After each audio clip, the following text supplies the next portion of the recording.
নির্বাচনী প্রচারণা শেষে দেশে এখন ভোট উৎসবের অপেক্ষা। নির্বাচন কমিশনের তত্ত্বাবধানে বিভিন্ন কেন্দ্রে নির্বাচনী সরঞ্জাম পাঠানোর কাজ শুরু হয়েছে। আগামীকাল কেন্দ্রে পৌঁছে যাবে সব সরঞ্জাম। শেষ মুহূর্তে নিরাপত্তার সার্বিক প্রস্তুতি সেরে নিচ্ছেন সেনাবাহিনী সহ অন্যান্য আইন শৃঙ্খলা বাহিনীর সদস্যরা। নাজমুল ইসলামকে সঙ্গে নিয়ে সুরাইমুনির রিপোর্ট। ভোট উৎসবের অপেক্ষায় বাংলাদেশ। একেবারে ক্ষণ গণনার দূরত্বে দাঁড়িয়ে ত্রয়োদশ জাতীয় সংসদ নির্বাচন। বৃহস্পতিবার সকাল 7:30টায় শুরু হবে ভোট। এ উপলক্ষে 299টি সংসদীয় আসনে সার্বিক প্রস্তুতি শেষ করেছে কমিশন। বুধবার সংশ্লিষ্ট কেন্দ্রগুলোর প্রিজাইডিং কর্মকর্তারা রিটার্নিং কর্মকর্তার কার্যালয় থেকে প্রয়োজনীয় নির্বাচনী মালামাল সংগ্রহ করবেন।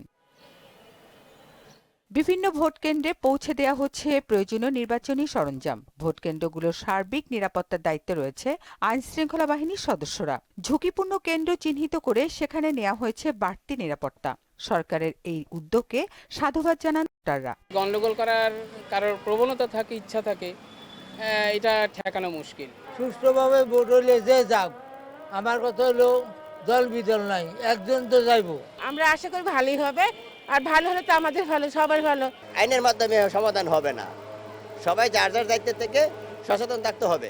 সব রকমের প্রস্তুতি নিয়ে মাহেন্দ্রক্ষণের অপেক্ষায় নির্বাচন সংশ্লিষ্টরা। আমাদের এই স্কুলের নিরাপত্তা জোরদার হয়েছে, সরকারি এবং সরকারিভাবেও অনেক নিরাপত্তা আছে, এবং আমাদের এই এলাকার মানুষও সবাই নিরাপদে যাতে ভোট দিতে পারে সেই এটাই আমরা নিশ্চিত করছি। ত্রয়োদশ জাতীয় নির্বাচনে ভোট কেন্দ্রের সংখ্যা 24,779টি, আর মোট ভোটার 12,77,11,793 জন। সুষ্ঠু ও নিরপেক্ষ ভোটের অপেক্ষায় সারা দেশের মানুষ। সুরাইয়া মুন্নি, মোহনা সংবাদ, ঢাকা।